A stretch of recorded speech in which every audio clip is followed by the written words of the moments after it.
audio jungle.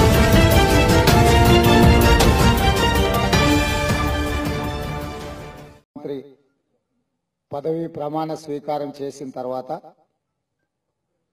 52 నెలల కాలంలో చంద్రశేఖర్ రావు గారి పరిపాలన పార్టీ ఫిరాయింపుల ప్రాతిపదికన ఇప్పుడు ప్రజలు విలక్షణమైన తీర్పు ఇవ్వబోతున్నారు. అయితే ఈ సందర్భంగా ఈ 52 నెలల పరిపాలనకు సంబంధించిన కొన్ని అంశాలు పాత్రికేయ మిత్రులతో చర్చించుకోవాల్సిన సందర్భం వచ్చింది. తెలంగాణ సమాజం ఏమనుకుంటుందో చంద్రశేఖర్ రావు గారికి కూడా కనువిప్పు కలగాల్సిన సందర్భం వచ్చింది. ప్రధానంగా పరిపాలననే ప్రాతిపదికగా తీసుకుంటే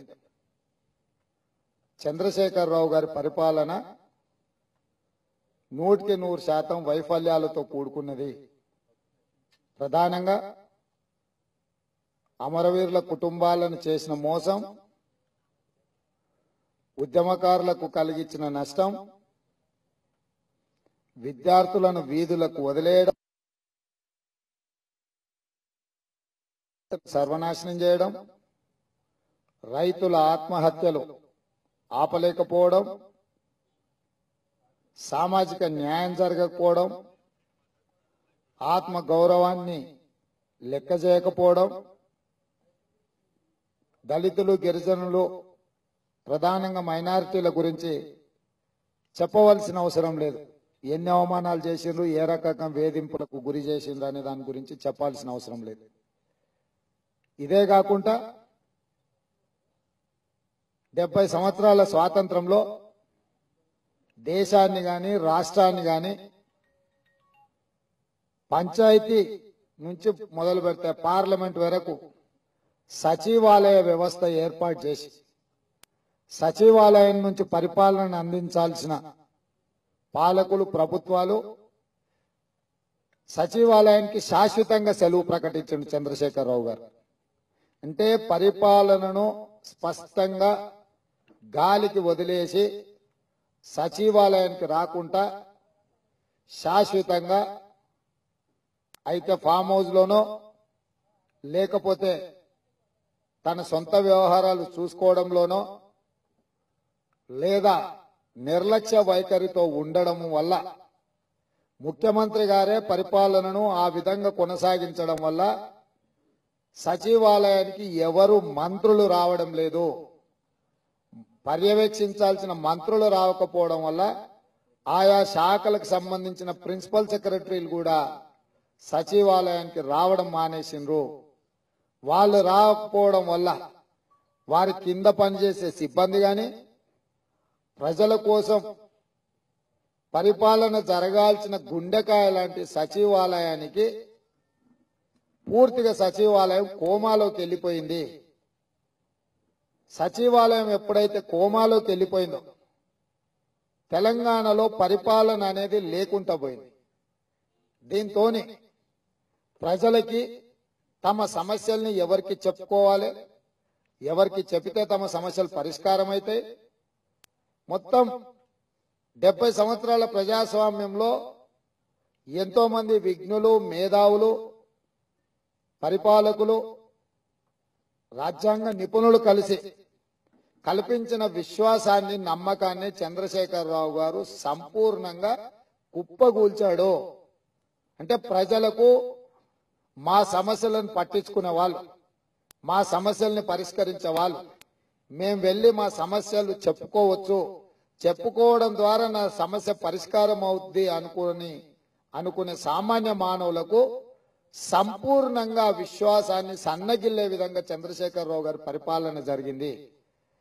చంద్రశేఖర్ రావు గారి పరిపాలనలో ఆయన అద్భుతమైన సంక్షేమ పథకాలు 100 చేసిన, 200 పథకాలు అమలు చేసిన, 300 పథకాలు అమలు చేసిన అని అటుగా లెక్క ఎంత అంటే అంత చెప్పిండు.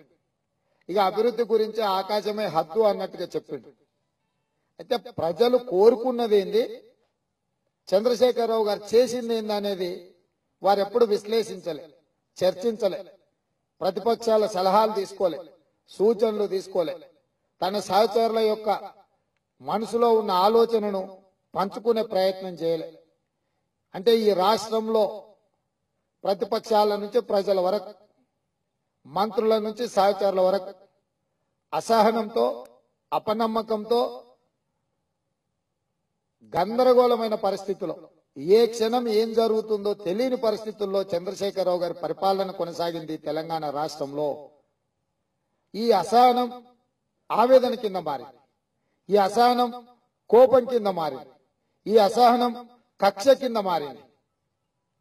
ఎందుకు అంటే మేము ఇన్ని త్యాగాలు చేసి, ఇంతమంది తమ ప్రాణాలను బలిపెట్టి రాష్ట్రాన్ని సాధించుకొని అద్భుతమైన పరిపాలనను అందిస్తాడు, ఆయన మాటల్లో చెప్పాలంటే బంగారు తెలంగాణ చేస్తాడనే నమ్మకంతోనే ఆ పార్టీకి ఆ స్థాయి లేకపోయినా, ఆ పార్టీకి ప్రజలల్లో అంత ఆమోదం లేకపోయినా, టిఆర్ఎస్ పార్టీకి స్పష్టమైన మెజారిటీని ఇచ్చి చంద్రశేఖరరావు గారిని ముఖ్యమంత్రిని చేసింది. వారు అది నిలబెట్టుకునే ప్రయత్నం చేయలేదు. నిలబెట్టుకోకపోను పదే పదే ప్రజల్ని మోసం చేయాలన్న ఆలోచనతోనే, మోసమే పునాదులుగా, మోసమే పెట్టుబడిగా ఈ 52 నెలల పరిపాలన చేసింది చంద్రశేఖరరావు గారు. ఇవన్నీ కలిసి ఈరోజు చంద్రశేఖరరావు గారి పతనానికి పునాదులు పడ్డాయి. పరిపాలన విషయంలో ఈ రకమైన వైఫల్యాలుంటే ఫిరాయింపుల గురించి మాట్లాడుకోవాలి. అంటే కేవలం ఇతర రాజకీయ పార్టీలలో ఉన్న ఎదిగి వచ్చిన నాయకులను, గ్రామ స్థాయి నుంచి రాష్ట్ర స్థాయి వరకు ఉన్న నాయకులను కొనుగోలు చేయడం ద్వారా మిగతా పార్టీల యొక్క పునాదులను దెబ్బతీస్తే ప్రజల తరఫున మాట్లాడే వాళ్ళు ఉండరు, నిలదీసే వాళ్ళు ఉండరు, ఎన్నికల వ్యవస్థ ఉండదు, ఎన్నికల నిర్వహణ యంత్రాంగం ఇతర పార్టీలకు ఉండదు. కాబట్టి తన అధికారం శాశ్వతంగా తన చేతిలోనే ఉంటుంది అని చెప్పి చంద్రశేఖరరావు గారు భావించిండ్రు. కానీ ఈరోజు ఎన్నికల సరళిని చూసిన తర్వాత కేసీఆర్ గారికి మిగిలింది ఫిరాయింపు, పార్టీ ఫిరాయింపుదారులు, కొద్దిమంది కిరాయి నాయకులు, పిడికడు మంది కాంట్రాక్టర్లు మాత్రమే చంద్రశేఖరరావు గారు పక్కన నిలబడ్డారు. ఈ ఎన్నికలలో ఎక్కడ కూడా 2009 డిసెంబర్ తర్వాత జరిగిన పరిణామాలలో 14 ప్రభుత్వం ఏర్పడే వరకు చంద్రశేఖరరావు గారి కోసం అహర్నిశలు తమ ఇంట్లో అన్నం తిని చంద్రశేఖరరావు గారి పార్టీ జెండాను మోసి ఆ జెండా పడిపోతుంది అనుకున్న ప్రతిసారి ప్రాణాలను పణంగా పెట్టి కేసీఆర్ పార్టీని పేద ప్రజలు కాపాడారు. ఆనాడు జరిగిన పరిణామాలలో అమరవీరుల కుటుంబాలు కేసీఆర్తో ఉన్నాయి, ఉద్యమకారులు కేసీఆర్తో ఉన్నారు, విద్యార్థులు కేసీఆర్తో ఉన్నారు, నిరుద్యోగ యువత కేసీఆర్తో ఉన్నది, దళితులు, గిరిజనులు, మైనారిటీలు కేసీఆర్తో ఉన్నారు. తెలంగాణ సమాజం అంతా ప్రత్యక్షంగా పరోక్షంగా టిఆర్ఎస్ పార్టీకి అండగా నిలబడి ఆ పార్టీని పడిపోకుండా ఆ పార్టీని కాపాడే ప్రయత్నం చేసింది ఆ సందర్భంలో. కానీ అధికారం వచ్చిన తర్వాత చంద్రశేఖరరావు గారి అహంభావం వల్ల, అహంకార పూరితమైన వైఖరి వల్ల, అతని నిర్లక్ష్యం వల్ల, అతని మోసం వల్ల ప్రజలకు చేతగాని వాడైనా క్షమిస్తారు, కానీ నమ్మించి మోసం చేసిన వాడిని ప్రజలు క్షమించరు. తెలంగాణ సమాజం ఆధిపత్యాన్ని అసలే సహించరు. చరిత్రను తీసుకున్నప్పుడు నిజాంల నుంచి మొదలు పెడితే ఉమ్మడి రాష్ట్ర పాలనలో కూడా సంక్షేమ పథకాలు అమలు చేయనోళ్ళు లేరు, అభివృద్ధి పథకాలు చేయనోళ్ళు కూడా లేరు. ఆనాడు అన్ని చేసిండ్రు. సంక్షేమ పథకాలు, పెన్షన్ గాని, ఇండ్లు గాని, ఆరోగ్యశ్రీ పథకం గాని, ఉచిత కరెంటు గాని, రైతు రుణమాఫీ గాని, ఇలాంటి ప్రతి సంక్షేమ పథకం ఉమ్మడి రాష్ట్రంలోనే మొదలు పెట్టిండ్రు, కొనసాగించిండ్రు. అత్యధికంగా సహాయం చేసిండ్రు తెలంగాణ సమాజానికి ఉమ్మడి రాష్ట్రంలో. అభివృద్ధికి సంబంధించి మాట్లాడాల్సుకోవాల్సి వస్తే శ్రీశైలం, నాగార్జున సాగర్, జూరాల, కల్వకుర్తి, భీమా, నెట్టంపాడు, ప్రాణహిత చేవెళ్ల, పాలమూరు రంగారెడ్డి అనుమతుల నుంచి మొదలు పెడితే తెలంగాణ సమాజంలో నిర్మించిన ప్రతి ప్రాజెక్టు ఉమ్మడి రాష్ట్రంలో సమైక్య పాలకులు ఉన్నప్పుడే సాగునీటి పథకాలు అన్నిటిని కూడా పూర్తి చేయడం జరిగింది. ఇవి పక్కన పెడితే హైదరాబాద్ లో ఔటర్ రింగ్ రోడ్ ఉండొచ్చు, అంతర్జాతీయ ఎయిర్పోర్ట్ ఉండొచ్చు, హైటెక్ సిటీ ఉండొచ్చు, వందల ఐటీ కంపెనీలు ఉండొచ్చు, ఆర్థిక వెసులుబాటు ఇచ్చే అన్ని సంస్థలను కూడా ఉమ్మడి రాష్ట్రంలోనే నిర్మాణాలు జరిగినాయి, ఆదాయం పెరిగింది. ఇన్ని పరిణామాల నేపథ్యంలో కూడా తెలంగాణ ప్రజలు ఎందుకు తెలంగాణ కోరుకున్నారు? సంక్షేమము, అభివృద్ధి తెలంగాణ ప్రజల్ని సంతృప్తి పరుస్తుంది, సంతోష పెడుతుంది అని ఒకవేళ అనుకున్నుంటే తెలంగాణ ప్రజలు ఎవరు కూడా తెలంగాణ కోరుకునే వాళ్ళే కాదు. చంద్రశేఖరరావు గారు ఆ ఒక్క అంశాన్ని ఎందుకు పరిగణలోకి తీసుకోలేదో, అవగాహన కల్పించుకోలేదో నాకైతే అర్థం కాలేదు. తెలంగాణ ప్రజలు ప్రధానంగా ఈరోజు చంద్రశేఖరరావు గారు చెప్తున్న 1000 రూపాయల పెన్షన్ కోసమో, షాదీ ముబారక్ల కోసమో, కళ్యాణ లక్ష్మి కోసమో, రైతు బంధు పథకం కోసమో, చంద్రశేఖరరావు గారి యొక్క పరిపాలన లోపభూయిష్టం. రైతు బంధు ఒక ఉదాహరణకి చెప్తా. భూమి ఉన్న ప్లాట్ల కింద మారిపోయిన ఇండ్లు కట్టుకొని కాలనీలైనా, ఇన్కమ్ ట్యాక్స్ కమిషనర్లైనా, ఐఏఎస్ ఐపీఎస్లైనా కేసీఆర్ లాంటి బడా భూస్వాములకు కూడా రైతు బంధు పథకాన్ని అమలు చేసింది. రైతు బంధు పథకం అనేది పేద రైతుకు, పెట్టుబడి లేని వాడికి, పెట్టుబడి కూడా పుట్టని వాడికి అప్పుల పాలు కాకుండా ఉండడానికి ఇవ్వాల్సిన పథకము.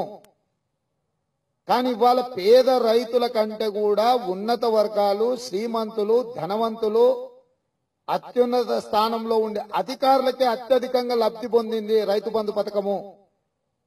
కానీ రైతు కూలీలకు కానీ, లేకపోతే ఇతర రైతులు ఏదైతే తాము కాస్ట్ కింద తీసుకొని, గుత్తకు తీసుకొని వ్యవసాయం చేసుకునే రైతులకు ఇవ్వను గాక ఇవ్వను పో అని తిట్టిండు. అంటే నిజంగానే రైతు బంధు పథకాన్ని ఈ ఉన్నత శ్రేణులకు, అవసరం లేని వాళ్లకు, బిర్యానీ తిన్నోనికి, బీర్ తాగినోనికి నువ్వు పప్పన్నం పెడితే ఆనం కూడా ఆనదు. అలాంటి ధనవంతులకు, శ్రీమంతులకు రైతు బంధు పథకం ఇవ్వడం ద్వారా నిజంగా మీ కౌలు రైతులకు తీరని అన్యాయం జరిగింది. నువ్వు అట్లాంటి పెద్దోళ్ళకి ఇచ్చే బదులు ఆ నిధులను ఆపి కౌలు రైతులకు పంచినుంటే ప్రజల సొమ్ము పేద ప్రజలకు చెందుతుండే. కానీ పేద ప్రజలు కట్టిన పన్నును ధనవంతులకు పంచిపెట్టిండు. అంటే ఓట్ల రూపంలో దండుకుందామన్న దురాశనే తప్ప రైతు బంధు పథకంలో పేద ప్రజల్ని ఆదుకోవాలనో, కౌలు రైతులకు సాయం చేయాలనో, రైతు కూలీలను హక్కున చేర్చుకోవాలనో చంద్రశేఖరరావు గారికి ఆలోచనే లేదు. తను అనుకుంటున్న నేను రైతు బంధు పథకం 58 లక్షల కుటుంబాలకు ఇచ్చిన కాబట్టి వాళ్ళు అన్ని ఓట్లు ఇంటూ 4 వేసుకున్నా 2 కోట్ల ఓట్లు వచ్చినాయి. అసలు పొంగి పొర్లుతున్నాయి. అసలు పోలింగ్ బూతులలో మొత్తం వరదై బయటికి కూడా వారిపోతుంది నిండి అని అనుకుంటున్నాను. 1000 రూపాయల పింఛన్ ఇచ్చిన వాళ్ళందరూ మా వాళ్ళే అనుకుంటుండే. ఆయన చంద్రశేఖరరావు గారు, ఎన్టీ రామారావు గారు మొదలుపెట్టిన పెన్షన్ కాంగ్రెస్ కొనసాగించింది. 2004లో 200 ఇచ్చినాం, 2018లో నువ్వు 1000 రూపాయలు ఇస్తున్నా అంటున్నావు. ఆనాటి విలువ సొమ్ముకున్నది ఈనాడు ఉన్నదానికి తేడా తెలీదా? ఆనాడు భార్య భర్తలకు ఇచ్చేటోళ్ళు, ఇవాళ నువ్వు ఒకరికి ఇస్తే ఒకరికి ఇవ్వడం లేదు. అంటే ఇట్లా ఒక్కొక్క పథకం వివరాలుగా నేను చెప్పాల్సిన అవసరం లేదు. చాలా విషయాలలో చంద్రశేఖరరావు గారు సంక్షేమ పథకాలు నేను అమలు చేసిన కాబట్టి అవి ఓట్ల రూపంలో నేను గింజలు చల్లిన కాబట్టి పక్షులు వస్తే నేను వేటాడి బుట్టలు వేసుకోవచ్చు అని అనుకుంటున్నాను. నీ గింజలకు నువ్వు వెదజల్లే ఎంగిలి మెతుకులకు ప్రజలు సిద్ధంగా లేరు లొంగడానికి. అభివృద్ధి 80%, 90%, 95% పూర్తయిన సాగునీటి ప్రాజెక్టులను తక్షణ ప్రాతిపదికన పూర్తి చేయకుండా వాటిని పక్కన పెట్టేసి అభివృద్ధి ముసుగులో కాళేశ్వరం, పాలమూరు, వాటర్ గ్రిడ్ 2 లక్షల కోట్ల రూపాయల టెండర్లు పిలిచినాం. ఈ 2 లక్షల కోట్ల రూపాయల టెండర్లు ప్రజల కోసం, ప్రజల సంక్షేమం కోసం పిలిచినవా? నీ కుటుంబం యొక్క ధనదాహం తీర్చుకోవడానికి పిలిచి టెండర్లు పిలిచినవా అన్నది తెలంగాణ సమాజం గమనిస్తలేదు అనుకుంటే ఎట్లా? 90% పూర్తయిన కల్వకుర్తి పథకాన్ని 4.5 సంవత్సరాలైనా 10% పూర్తి చేయలేవా? ఎస్ఎల్బిసి టన్నెల్ 60% పూర్తయిందని 40% పూర్తి చేయలేవా? 99% పూర్తయిన జూరాల, భీమా, నెట్టంపాడును ఈ 4.5 ఏళ్లలో పూర్తి చేయలేవా? కానీ 2 లక్షల కోట్ల రూపాయల టెండర్లు పిలిచి కాళేశ్వరం పూర్తి చేస్తాను కథలు చెప్తావా? ప్రతి జిల్లాలో, ప్రతి ప్రాంతంలో రిజర్వాయర్లు కడుతున్నా అన్నప్పుడు కృష్ణా పరివాహక ప్రాంతం నుంచి పెద్ద పెద్ద పైపులు వేసి నీళ్లు తరలించాల్సిన అవసరం లేదు. గోదావరి పరివాహక ప్రాంతం నుంచి పెద్ద పైపులు వేసి నీళ్లు తరలించాల్సిన పనిలే తాగడానికి. ఎక్కడికక్కడ రిజర్వాయర్ల నుంచి ఆయా ప్రాంతంలో ఉండే 1000 గ్రామాలకు 1000 గ్రామాలు ఒక యూనిట్ గా చేసి తాగునీటి పథకాన్ని అమలు చేస్తే 10 నుంచి 15 వేల కోట్లలో ఇంటింటికి నల్ల ఈ పాటికి పూర్తయి ఉండేది. 35 వేల కోట్ల రూపాయలు ప్రజాధనం దుర్వినియోగం కాకుండా ఉంటుండే. సో ఇలా అభివృద్ధి అనేది ప్రజల యొక్క అభివృద్ధి కాదు, కుటుంబం యొక్క అభివృద్ధి కోసమే చంద్రశేఖరరావు గారు పథక రచన చేసిండని చెప్పి తెలంగాణ సమాజం స్పష్టంగా నమ్మింది, విశ్వసించింది. ఇక ప్రస్తుతానికి ఎన్నికల పోలింగ్ ప్రణాళిక సరళి. చంద్రశేఖరరావు గారు ఎంత దుర్మార్గుడై ఉంటే తెలంగాణ ప్రజలు ఎంతగా చంద్రశేఖరరావు గారిని ద్వేషించి ఉంటే, చంద్రశేఖరరావు గారు మమ్మల్ని నిట్ట నిలువున నడిబజార్ల మోసం చేసిందని నమ్మకపోయి ఉంటే కాంగ్రెస్ తెలుగుదేశం పార్టీ కలయికను ఆమోదించుండే వాళ్ళు కాదు తెలంగాణ సమాజము. తెలంగాణ సమాజంలో ఒక పక్కన కాంగ్రెస్ పార్టీ, రెండవ పక్కన తెలుగుదేశం పార్టీ 35 సంవత్సరాలుగా ప్రజల తరఫున పోరాటాలు చేసుకుంటూ వచ్చింది. సిద్ధాంతపరంగా గాని, సంక్షేమ పరంగా గాని, అభివృద్ధుల పరంగా గాని ఈ రెండు పార్టీలు ప్రత్యర్థి రాజకీయ పార్టీలుగా పనిచేసిన 35 సంవత్సరాలుగా పైచిలుకు. కానీ ఇవాళ ఈ రాష్ట్రంలో ఉన్న ఉత్పన్నమైన ఒక ఇబ్బందికరమైన పరిస్థితుల వల్ల ప్రజలు కాంగ్రెస్ తెలుగుదేశం పార్టీ కలయికను కూడా ఆమోదించి బ్రహ్మరథం పట్టిందంటేనే చంద్రశేఖరరావు గారి పట్ల ఎంత ఏవగింపు తెలంగాణ సమాజానికి ఉందో దీన్ని అర్థం చేసుకోవాల్సిన అవసరం ఉన్నది. ఇదే కాదు, చంద్రబాబు నాయుడు గారు కోదండరాం గారి కలయికను ఆమోద ముద్ర వేసి వేల లక్షల మంది సభలకు వచ్చిందంటే ఉప్పు నిప్పులాగా ఉద్యమ సందర్భంలో కోదండరాం గారు మాటలు తూటాలు పేల్చిన చంద్రబాబు నాయుడు గారి మీద ఇవాళ చంద్రబాబు నాయుడు గారు కోదండరాం గారు కలిసి చెయ్యి పట్టుకొని గాల్లోకి చేతులెత్తి ప్రజల విశ్వాసాన్ని పొందిండ్రంటే చంద్రశేఖరరావు గారి కుటుంబం యొక్క దోపిడీ, దుర్మార్గం, ఆధిపత్యం, అధికారం, అహంకారం, కండకావరం, అధికారంతో కళ్ళు మూసుకొని పోయి కళ్ళు తలకెక్కి కేటీఆర్ మాట్లాడుతున్న వెకిలి చేష్టలను తెలంగాణ సమాజం తిప్పికొట్టడానికి ఇదే పాతకాలంలో అంటే మళ్ళొక సాయుధ రైతాంగ పోరాటం వచ్చుండేది. పేద ప్రజలు తుపాకులు పట్టుండేటోళ్ళు, బర్సెలు పట్టుండేటోళ్ళు, బల్లాలు పట్టుండేటోళ్ళు, గడీలను కూల్చుండేటోళ్ళు, కేసీఆర్ కుటుంబాన్ని తుదముట్టించుండేటోళ్ళు. ఇది పాతకాలం అయి ఉంటాయి. ఇది అధునాతనమైన సాంకేతిక పరిజ్ఞానం ఉన్న కాలమాన పరిస్థితుల్లో మనం ఉన్నాం కాబట్టి ఈ 50 నెలలు ప్రజలు మౌనంగా భరించారు చంద్రశేఖరరావు గారిని. మనమే 60 నెలల కోసం ఓటేసినాం, అర్ధాంతరంగా ఏమీ చేయలేము అని వాళ్ళు మౌనంగా ఉన్నప్పుడు తథాస్తు దేవతలు ఉన్నారు అన్నట్టుగా భస్మాసురుల్లాగా చంద్రశేఖరరావు గారు తన చేయి తన నెత్తి మీద పెట్టుకొని 10 నెలల ముందే చంద్రశేఖరరావుకి ఇంకొక రోగం ఉంది, అన్ని ముందస్తే ఏది అసలు ఆయనకు ఆగదు. ముందస్తు ఎన్నికలు, ముందస్తు అరెస్టులు, ముందస్తు చావులు, ప్రతిదీ ఆయనకు ముందస్తే ఆత్రం, ఏది ఆగదు ఆయనకు ఒక సెకండ్ కూడా.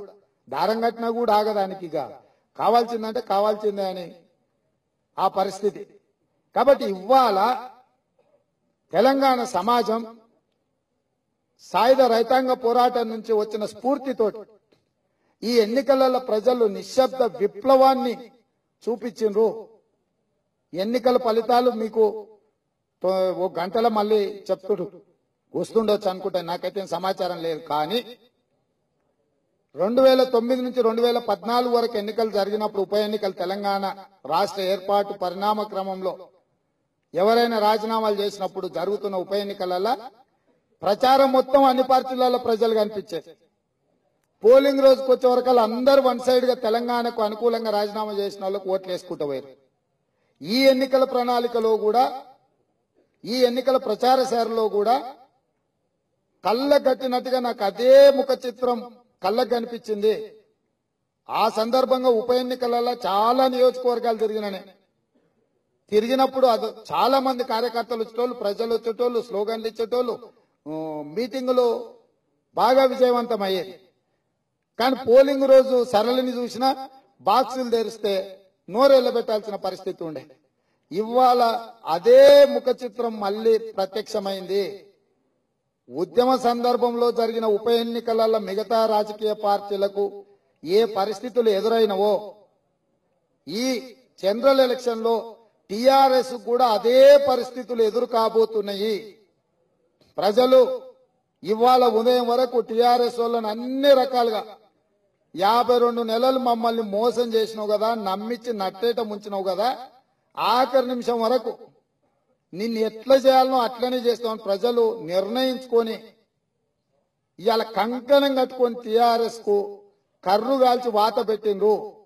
ఒక ప్రభంజనం వీసింది. సర్వేలు సాంకేతిక అంశాలు నాకు తెలియదు, కానీ తెలంగాణ సమాజంలో ఒక సునామీ, ఒక ప్రభంజనం, ఒక భూకంపం వచ్చింది.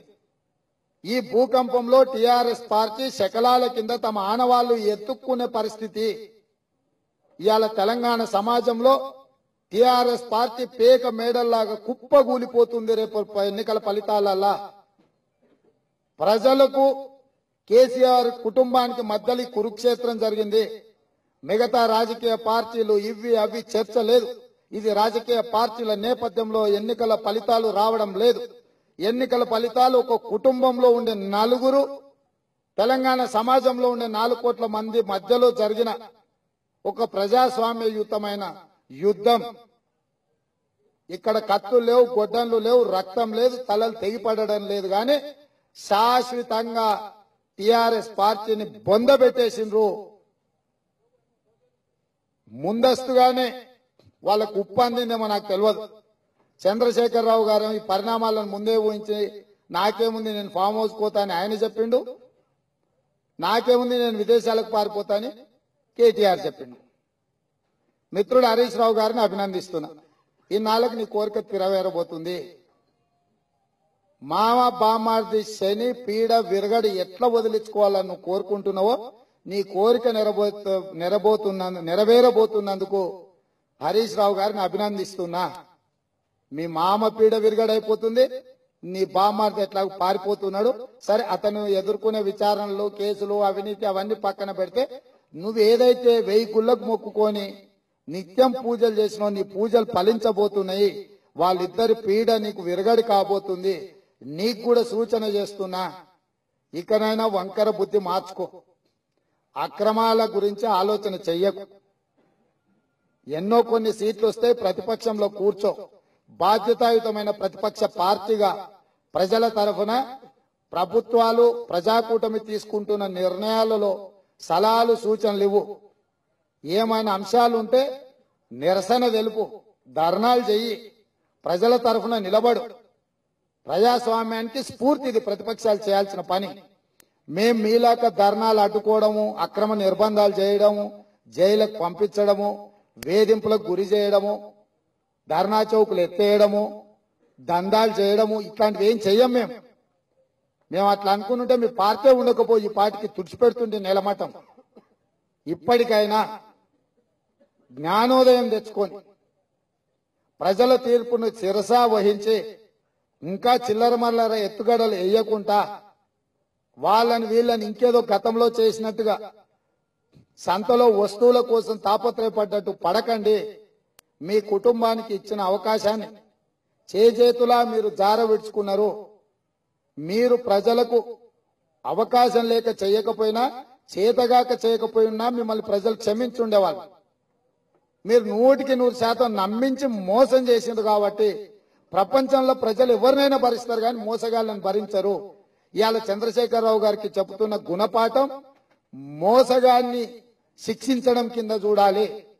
కాబట్టి ఇవాళ తెలంగాణ సమాజం విలక్షణమైన తీర్పు ఖాయమైపోయింది, సిద్ధమైపోయింది, బాక్సుల్లో నిక్షిప్తమైపోయింది. తెలంగాణ సమాజానికి పట్టిన చీడ పీడ విరగడైపోతుంది. తెలంగాణ ప్రజలకు ఇదే చివరి అమావాస్య చీకటి రోజు. కేసీఆర్ కు శాశ్వతమైన అమావాస్య రాబోతుంది. ఇక కేసీఆర్ కుటుంబానికి రాజకీయంగా శాశ్వత అమావాస్యనే చీకటి రోజులే. తెలంగాణ ప్రజలకు రేపు ఉదయం నుంచి వెలుగులు రాబోతున్నాయి. ఈ వెలుగులలో ప్రజాకూటమి జనరంజకమైన పాలనను అందించి ప్రజల యొక్క ఆకాంక్షలను దృష్టిలో పెట్టుకొని ప్రధానంగా అమరవీరుల కుటుంబాలను 100% ఆదుకుంటాం. ఉద్యమకారుల మీద ఉన్న అన్ని కేసులను ఎత్తివేయడం జరుగుతుంది. నిరుద్యోగ యువతకు ఎన్ని ప్రభుత్వంలో ఖాళీలు ఉన్నాయో తక్షణమే ఖాళీల నోటిఫికేషన్లు ఇచ్చి పోటీ పరీక్షలు నిర్వహించి ప్రతి వాడికి అవకాశాన్ని కల్పించే ప్రయత్నం చేస్తాం. విద్యార్థులకు మారుమూల తండాలు గూడాలలో ఉన్న పేదోళ్ల నుంచి మొదలు పెడితే పట్నం వరకు ఉన్న ప్రతి పేదవాడికి మంచి విద్యను నేర్చుకోవడానికి అవకాశం కల్పించి విద్యార్థులను కూడా ఆదుకోవడం జరుగుతుంది. రైతులకు రుణమాఫీ చేయడమే కాకుండా అద్భుతమైన గిట్టుబాటు ధరని ఇచ్చి రైతులను ఆదుకోవడం జరుగుతుంది. దళితులకు గిరిజన స్వయం పాలనలో వాళ్ళని భాగస్వాములను చేస్తారు. అవసరం లేదు. అసదుద్దీన్ ఓవైసీ కూడా తన విశ్వాసాన్ని కోల్పోయిండు మైనారిటీల దగ్గర. గతంలో అసదుద్దీన్ ఓవైసీ గారు ఒక సూచన చేస్తే మైనారిటీలు ఆ పార్టీకి ఇంక్లైన్ అయి ఉండేవాళ్ళు. కానీ ఇవాళ మోడీతో ప్రత్యక్ష పలకడంతో మైనారిటీ సోదరులు ఎంఐఎం పార్టీ ఇచ్చిన పిలుపును కూడా ఖాతరు చేయలేదు. హైదరాబాదులో తన పరిధిలో ఉండే సీట్ల కాడికి ఎంఐఎంకు ఓటేస్తుండొచ్చు, కానీ రాష్ట్ర వివిధ ప్రాంతాలలో ఎంఐఎం పిలుపుకు స్పందించి టిఆర్ఎస్ పార్టీకి మద్దతు పలకడానికి మైనారిటీ సోదరులు సిద్ధంగా లేరు. ఈ అంశాన్ని కూడా మిత్రుడు అసదుద్దీన్ ఓవైసీ గారు పరిగణలోకి తీసుకోవాల్సిన అవసరం ఉన్నది. 100% మోడీ గారి సహచరుడు అనుచరుడు రాజకీయ భాగస్వామి రాజకీయాలలో కలిసి పనిచేస్తున్న కేసీఆర్ మోడీకి ఉన్న అనుబంధాన్ని చూసుకుంటూనే కేసీఆర్ కు మద్దతు పలకడం ద్వారా తన విశ్వాసాన్ని కూడా కొంత మేరకు కోల్పోయిండు. తిరిగి పునఃప్రతిష్ఠ చేసుకోవాల్సిన అవసరం ఎంఐఎం పార్టీకి ఉంది. మిత్రుడు అసదుద్దీన్ ఓవైసీ గారికి కూడా నేను సూచన చేస్తున్నా.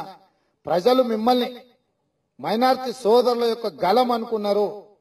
మీరు ఆ గలాన్ని వీళ్ళని అడగకుండా వాళ్ళ మనోభిష్టానికి వ్యతిరేకంగా తీసుకెళ్లి మీరు కేసీఆర్ కు అప్పచెప్తామంటే మైనారిటీ సోదరులు కూడా ఈరోజు సమాజంలో కేసీఆర్ అసదుద్దీన్ ఓవైసీకి వ్యతిరేకంగా ఈరోజు తీర్పిచ్చిండ్రు. ఇలా చెప్పుకుంటూ పోతే ప్రతి దగ్గర పేదవాళ్లకు జరిగిన అన్యాయాన్ని అసదుద్దీన్ ఓవైసీ గారు కేసీఆర్ కు మద్దతు పలికిండు కాబట్టి మేము వాళ్ళని కక్షపూరితంగా వేధిస్తామనో వాళ్ళను ఇంకొక రకంగా చూస్తామనో లేదు. దారి తప్పిన తమ్ముళ్ళు జనజీవన స్రవంతులు కలవాలని మనం పదే పదే పిలుస్తుంటాం. దారి తప్పిన సోదరులు జనజీవన స్రవంతులు కలవాల్సిన అవసరం ఉన్నది. ఆలోచన చేయాల్సిన అవసరం ఉన్నది. సమాజం ఏం కోరుకుంటుందో ఆ దిశగా మనం ప్రయాణించినంత కాలమే మన మనుగడ కొనసాగుతుంది. ప్రజల యొక్క ఆకాంక్షలకు వ్యతిరేకంగా భిన్నంగా ఎదురు ఎక్కాలనుకుంటే ఎంతటి వాళ్ళైనా కాలగర్భంలో కలిసిపోయినరు. దానికి ఉదాహరణే నిజాం నవాబ్. సమైక్య పాలకులు ఉమ్మడి రాష్ట్రంలో కొద్దిమంది ముఖ్యమంత్రులు కావచ్చు, నిజాం నవాబ్ గారు కావచ్చు, నిజాం సర్కార్ నుంచి ఉమ్మడి సర్కార్ వరకు పతనానికి పునాదులు ఏంటంటే ప్రజల యొక్క ఆకాంక్షలకు వ్యతిరేకంగా పనిచేసినందుకు ప్రజలు తిరస్కరించిండ్రు, ఓడగొట్టిండ్రు, కాలగర్భంలో కలిపేసిండ్రు. ఇవాళ కూడా ఎంఐఎం పార్టీకి మిత్రుడికి నాకు సన్నిహితులు మిత్రులు సూచన చేస్తున్నా, సమీక్షించుకోండి. సందర్భం వచ్చింది, మీరు ఎవరు పక్కన నిలబడుతున్నారు? మైనార్టీల పక్కన నిలబడుతుండ్రా? మైనార్టీలను మోసం చేసి మోడీ పక్కన నిలబడ్డ కేసీఆర్ పక్కన నిలబడుతుండ్రా? మీరు ప్రత్యక్షంగా కేసీఆర్ కు సపోర్ట్ చేయడం ద్వారా మీరు పరోక్షంగా మోదీ నాయకత్వాన్ని దేశానికి అందించడానికి సహాయం చేస్తున్నారని ఇవాళ మైనారిటీ సోదరులు మీ పట్ల అనుమానపు చూపులు చూస్తున్నారు.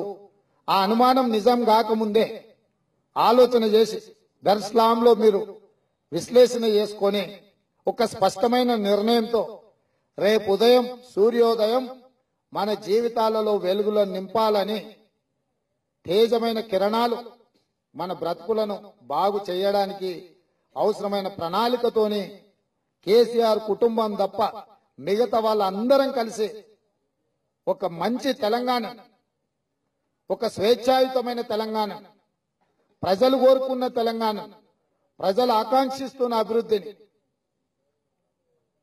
అద్దాల మేడలు రంగుల గోడలు అభివృద్ధి కావు. ప్రజల యొక్క మానసిక స్థితి, సామాజిక న్యాయం, స్వయం పాలన, ఆత్మగౌరవం ఉన్నప్పుడే అభివృద్ధి. అంబేద్కర్ గారు ఎప్పుడో చెప్పిండ్రు, అద్దాల మేడలు రంగుల గోడలు పేదవాడి అభివృద్ధికి ప్రతీక కాదు, సూచిక కాదు అని. చంద్రశేఖరరావు గారు ఎంతసేపు ఉన్నా అరుంధతి భవన్ ఇచ్చిన, గిరిజన భవన్ ఇచ్చిన, రెడ్డి భవన్ ఇచ్చిన, యాదవుల భవన్ ఇచ్చిన, ఇంకోటికి భవన్ ఇచ్చిన, ఈ భవనాల ముసుగులో ఇబ్బంది కట్టలే పునాదిరాలు వేసిన ఆయన మాత్రం 10 ఎకరాల భవంతి కట్టుకొని విలాసవంతమైన జీవితం గడుపుతున్నాడు.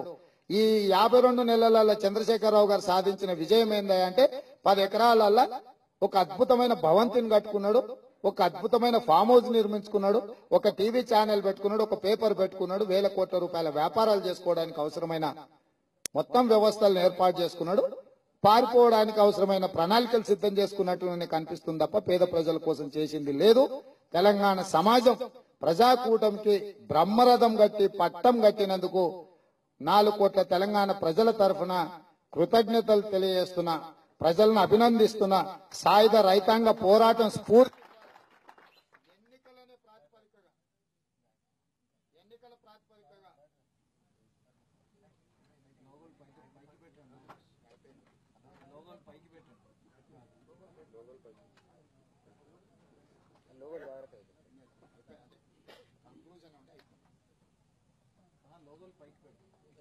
చెప్పాల్సింది కూడా ఇప్పుడు ఇవి